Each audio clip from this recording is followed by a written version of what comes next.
Je vous assure, les gars, on était nus, excités, mais je n'avais pas pu pénétrer cette meuf-là.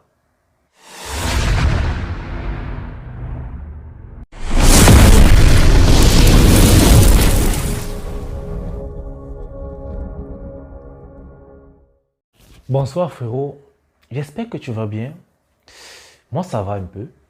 Aujourd'hui, j'ai envie de te parler d'une de mes histoires d'omelette, une de mes devoirs d'omelette une fois de plus. Mais celle-ci, je vais être clair avec vous. Jusqu'à présent, elle m'affecte toujours. Ouais. Mais je vais quand même te le dire. Il est important que tu saches aussi que nul n'est parfait.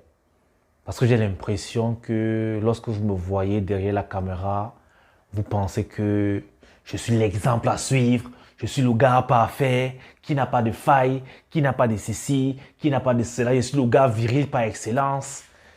Mais la vérité c'est que même moi, ma virilité, je la travaille encore. Je la travaillerai toujours jusqu'à la mort. Parce que oui, je ne peux que monter, c'est vrai. Mais je suis sûr de moi qu'il y a beaucoup de mes abonnés qui ont un niveau de virilité largement au-dessus de moi. Je suis OK avec. Et je suis même très content d'ailleurs. Donc, j'espère que cette vidéo va te permettre de réaliser que tu n'es pas le dernier de la classe et que tu vaux peut-être mieux que moi. Alors, surtout, ne me riez pas trop. Cette histoire me touche encore. J'en ai encore les séquelles jusqu'à aujourd'hui. En fait, j'étais en fac et il y avait une meuf comme ça. On a fait le lycée ensemble. Vous voyez un peu. Cette meuf-là, je ne peux pas dire que je l'ai draguée. Je blaguais constamment avec elle. Durant tout le lycée, je passais mon temps à blaguer avec elle. Elle était bonne, du moins, elle avait un très beau physique. Elle avait des fesses bien, des poitrines bien. Vous voyez le genre. La meuf, en fait, j'ai dragué la meuf sans m'en rendre compte. Je ne savais pas qu'elle était tombée sur mon charme. Moi, je ne savais pas. Je n'avais même pas cette idée dans ma tête. Qu'est-ce qui s'est passé? Quand on a eu le bac, pour moi, je suis allé dans une école de formation. Elle est restée dans la ville où on a fréquenté. Et souvent, quand je revenais, bon, c'était ma pote, tu vois, je me disais que c'était mon ami. Quand je revenais, souvent, on causait et tout et tout. Un jour, avant que je ne voie me retourner, on s'est vu comme ça au centre-ville. Et je suis rentré séparé. Après, elle m'appelle, elle me dit de venir. Je ne comprends pas que, mais elle veut quoi? Elle vient comme ça. Elle commence à me parler un genre. C'est-à-dire me parler un français compliqué. Elle dit que la fille, c'est à quoi? Et comme moi, j'étais déjà gars, j'aimais jouer, tu vois. J'ai su que la meuf était intéressée. En fait, j'ai su que la meuf s'est séduite seule. En fait, je l'avais séduite par erreur. Je ne savais pas, je n'étais pas mes intentions. C'est vrai que je la trouvais bonne, vous voyez. Mais je n'avais même pas imaginé que je pouvais la séduire, en fait. Mais comme elle était tombée, j'ai joué le jeu. Du coup, on s'est séparés en bisous et tout. Je l'avais pris dans un coin dans le noir, on s'est embrassé et tout, et tout, et tout. Il se pourrait que cette meuf était vierge. Alors, on a entretenu une relation à distance. Vous voyez un peu. Une fois, elle était venue me rendre visite. Mais bien sûr, on n'avait rien fait. Parce que, moi, à l'époque, j'étais puceau. Mais ça, personne ne le savait. Pour moi, je disais à tout le monde que, gars, je suis un gars viril qui aligne les meufs par-ci, par-là. Bref, j'étais un connard, quoi. Oh, j'étais puceau. Maintenant, un jour, j'ai pris mes vacances, 2 semaines, vacances de Noël. Et je suis allé dans la ville où elle était. Elle avait une chambre. Il dit que, ok, c'est alors le tour aussi que je vais perdre ma virginité. Avec la sienne en même temps. Hey les gars, je ne savais pas ce qu'il m'apprêtait à vivre. Hey Dieu, j'ai vécu les choses. J'arrive chez la meuf. J'étais son gars. Elle prépare, elle me sert. On avait à parler. Bon, elle m'avait dit qu'elle était vierge. Les meufs, souvent, pour elles, c'est une qualité de dire qu'elles sont vierges. Or, pour nous, les hommes, on voit ça comme un défaut de dire que nous sommes puceaux. Donc, moi, je n'avais rien dit. Mais bien sûr, j'étais un visuel. J'étais vraiment en fac. J'avais les meufs. Même là-bas, je paniquais. Mais je connaissais à quand même faire certains petits trucs, tu vois. Et comme elle était vierge, c'était facile pour moi de l'impressionner. On a mangé, et puis j'ai commencé, embrassade, caresses et tout. J'ai bien excité la petite. Je l'ai déshabillée. J'ai commencé à la lécher un peu de partout. Je la touchais un genre, vous voyez un peu.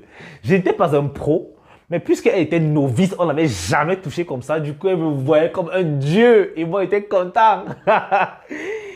J'ai commencé à toucher la petite, j'ai la lèche et tout et tout. Elle me dit qu'Élise, qui t'a appris ça? Donc tu pars en fac comme ça, là tu fais dire que calme-toi, consomme. J'avais mon orgueil, j'étais fier, je maîtrisais la situation. Maintenant, la phase cruciale arrivait où j'étais tout excité, c'était la phase de la pénétration. Je me suis dit que, oh Seigneur, enfin, je vais perdre ma virginité. Enfin. Enfin. Je m'étais déjà renseigné, gars. On a dit que pour déviger une fille, tu commences avec le doigt. J'ai commencé avec le doigt est entré. Elle dit que ok, c'est déjà bon. J'ai fait le doigt, ça entre, et tout, et tout, et tout. Maintenant, quand moi-même je vais entrer, ça n'entre pas. J'ai dit que, hey. Je vous assure, les gars, j'ai essayé pendant près de 2 heures de temps de pénétrer cette meuf. Ça n'allait pas. Et quand j'essayais de forcer, aïe, j'ai mal. Elle disait qu'elle a mal. Du coup, moi, j'étais perdu. Et après, elle saignait un peu. Elle touche, elle fait commencer à voir le sang. Elle panique. J'ai dit que, hey. Je vous assure, les gars, on était nus, excités. Mais je n'avais pas pu pénétrer cette meuf-là. Ça m'a traumatisé jusqu'à aujourd'hui. Je vous assure, depuis elle, jusqu'à l'instant où je fais cette vidéo-là, je n'ai plus jamais touché une fille vierge. En fait, depuis le jour-là, je m'étais dit que les filles vierges et moi, c'est terminé. Et par la suite, j'en ai rencontré des filles bonnes. Mais dès qu'elles me disaient qu'elles étaient vierges, je disparaissais. Donc, je ghostais la fille, elle ne comprenait pas pourquoi. Je ne voulais plus rien entendre d'elle. Même jusqu'à aujourd'hui, même à l'instant où je vous parle, je vous assure les gars, je ne fonctionne pas avec les filles vierges. Si je t'aime comme un fou, dès que tu me dis que tu es vierge là, tu m'écris, tu ne réponds plus. Hein. J'étais déjà snobé. Donc pour moi, il dit que va d'abord te faire des VG, ensuite tu reviens. C'était comme ça. C'est resté comme ça. Et même quand je vous parle comme ça me fait toujours... Je ne sais pas, ça fait un jar. Je revois la situation, ça me fait toujours un jar. Vraiment, c'est moi qui vais vous demander conseil, les gars. Comment je peux faire pour pallier à ce problème-là? Parce que je me dis que, on ne sait jamais. Je peux encore tomber sur une bonne petite vierge et là, il ne faudrait pas que je perde de charisme. Parce que, à la luce, si moi, je vais juste la off, simplement. Parce que vraiment, je n'arrive pas. Alors, donnez-moi en commentaire un peu des solutions, des astuces pour essayer de retirer cela de mon cerveau. Parce que c'est devenu comme un blocus. Je vous assure, moi et les filles vierges, ça fait 2. Je ne touche pas. Je ne touche pas depuis cette expérience-là. Et après ça, bien sûr, elle-même l'a compris. Je commençais déjà à l'éviter. Je commençais déjà à l'éviter. Et ce qui m'a même fait que je la off carrément, c'est que quand elle est partie comme ça, après, moi, elle me dit qu'elle ne voit pas ses règles. Hey! J'étais devenu bête. Que donc, non seulement je perds, je ne prends pas mon plaisir, mais elle me dit qu'elle est enceinte. Et ça, c'est naïf. Les gars, je vous assure que lorsqu'elle m'a annoncé ça au téléphone, il faisait chaud. Je transpirais, mais je sentais froid. Mais j'étais en train de... J'ai fait tous les schémas dans ma tête. Ma vie, je m'avais basculé. Qui m'a envoyé? Donc, je gaspille un péché que je ne consomme même pas. Et ça vient à la récompense. Mais après, elle me dit qu'elle blaguait. J'étais soulagé.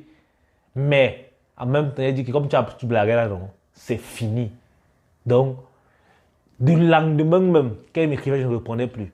Je répondais après des heures. Donc, j'étais plus avec elle. C'est comme ça que notre relation est terminée. Comme ça.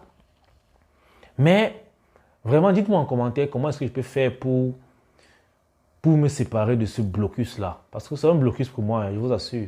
Après, il y avait une autre fille. Elle ne m'avait pas dit cela. Elle ne m'avait pas dit qu'elle était vierge. C'est lorsque on était déjà dans le mouvement, je l'avais déjà déshabillée, j'étais déjà excité. Avant de commencer, elle me dit qu'elle est vierge. Les gars, je vous assure, cela ne m'était jamais arrivé avant. Mais j'ai débandé sur le champ. C'est-à-dire, j'étais comme ça. Dès qu'elle a dit les mots magiques, J'ai dit que je suis tombé. Et j'ai dit à la fille, maman, pardon. Habille-toi, tu pars. Elle ne comprenait pas.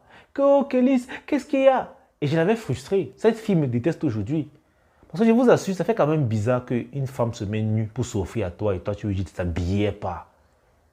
Elle m'avait dit qu'elle ne comprenait pas. Que parce que tu as dit que je suis vierge, oh, c'est mon de ça. J'ai dit que maman, pardon, habille-toi, tu pars. Et je n'aimerais plus avoir à faire vivre ça à l'enfant de quelqu'un. Vous voyez un peu. Parce que c'était blessant autant pour elle que c'était choquant pour moi. Parce que j'ai un blocus dans ma tête que je n'ai jamais réussi à enlever. Je me suis dit que de toute façon, la meilleure chose, c'est de ne plus me frotter avec cette meuf vierge du tout. Mais, on ne sait jamais. C'est vrai aussi qu'avec la vie d'aujourd'hui, la probabilité que je rencontre encore une fille vierge, oh là là, c'est de 0,00001. À moins que cette fille soit vraiment encore à 16 ans, 18 ans. Mais comme je ne gère pas dans cette tranche d'âge-là, je me dis que ça peut aller. Mais je veux quand même m'en débarrasser. Je veux quand même... Ça, c'est d'ailleurs un grand pas que j'ai fait, de m'ouvrir comme ça à vous. Ça me fait quand même du bien. Mais j'aimerais vraiment me libérer totalement. Alors, si vous avez des suggestions, c'est déjà arrivé à quelqu'un en particulier dans cette famille, priez de me le dire en commentaire, les gars. Aidez-moi, s'il vous plaît. Là, c'est moi qui vous demande de m'aider. C'est moi qui vous demande les conseils. Vous voyez ce qui est bien. C'est la preuve que je ne suis pas le gars parfait que certains pensent. Je suis aussi un gars avec ses faiblesses. Et si vous pouvez m'aider, les gars, faites-le. C'est la famille. Je serais très honoré de mettre en exécution certains conseils que je trouverais pertinents. Donc, les gars, vraiment, je compte sur vous pour m'aider à dissuader cela et diluer ma tête des bêtises. Sur ce, on est ensemble, les gars. Je vous attends en commentaire. Sérieux.